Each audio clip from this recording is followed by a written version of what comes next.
अध्याय 8 खिलौने हंसने लगे। पाठ की तैयारी।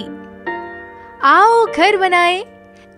मिलकर जब सब हाथ बढ़ाएं, तभी काम पूरे हो पाएं। चित्रों से आपने क्या समझा बताइए। क्या है पिटारे में? रघु मिट्टी के सुंदर खिलौने बनाता था। एक दिन उसने सपने में देखा कि हवा, मिट्टी और पानी आपस में झगड़ रहे हैं। कुछ देर में वह भी उनसे झगड़ने लगा। फिर पेड़ ने सबको क्या समझाया, यह जानने के लिए आइए यह पाठ पढ़ें। रघु एक छोटे से गांव में रहता था। वह मिट्टी के खिलौने बनाता था। खिलौने बनाने के लिए वह सबसे पहले मिट्टी तैयार करता और फिर उससे सुंदर सुंदर खिलौने बनाता। जब खिलौने सूख जाते तो उन्हें रंगों से सजाता, फिर बाजार जाकर उन्हें बेचता। खिलौने सभी के मन को लुभाते। लोग रघु के खिलौनों की खूब प्रशंसा करते। अपने काम की बड़ाई सुनकर रघु को बहुत अच्छा लगता। रविवार को पास के गांव में हाट बाजार लगता था। उसने सोचा, मेरे खिलौने बहुत सुंदर हैं, इन्हें हाट बाजार में बेचकर खूब पैसे कमाऊंगा। अगले दिन रविवार था। दिन भर उसने खुशी खुशी हाट में जाने की तैयारी की।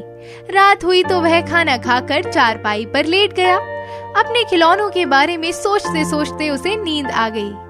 नींद में वह सपना देखने लगा। उसने सपने में देखा कि वह एक पेड़ के नीचे बैठा है। वहीं पास ही हवा, मिट्टी और पानी आपस में झगड़ रहे हैं। तभी मिट्टी रघु से अकड़ कर बोली, रघु, तुम घमंड कर रहे हो। यदि मैं नहीं होती तो तुम खिलौने कैसे बनाते? मिट्टी की अकड़ देखकर पानी को भी क्रोध आ गया। वह गुस्से से बोला, मिट्टी, तुम बिना बात अकड़ दिखा रही हो। मैं साथ नहीं देता तो तुम खिलौने बनाने लायक कैसे बनती? धूल का ढेर ही रहती।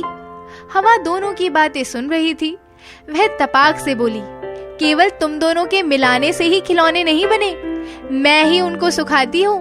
मैं नहीं सुखाती तो ये मिट्टी के लौंदे ही रहते। रघु भी चुप रहने वाला नहीं था। वह बोला, तुम तीनों बेकार ही अपनी अपनी तारीफ कर रहे हो। सारी कला मेरी है। लोग मेरी प्रशंसा करते हैं, तुम्हारी नहीं। पेड़ काफी देर से सबकी बातें सुन रहा था और मन ही मन हंस रहा था।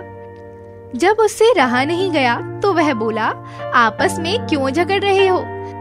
जरा मुझे देखो, मैं हवा, पानी और मिट्टी से ही जीवित हूँ। मुझसे सबको फल फूल और प्राणवायु मिलती है। अकेला कोई कुछ नहीं कर सकता।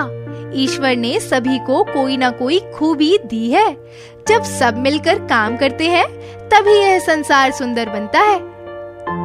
पेड़ की बात सुनकर खिलौने खिलखिलाने लगे। वे जोर जोर से ताली बजाने लगे। तभी रघु की आँख खुल गई। सवेरा हो चुका था। रघु हाट में जाने की तैयारी करने लगा। दिमाग लड़ाओ, अगर पानी नाराज होकर कहीं चला जाता तो?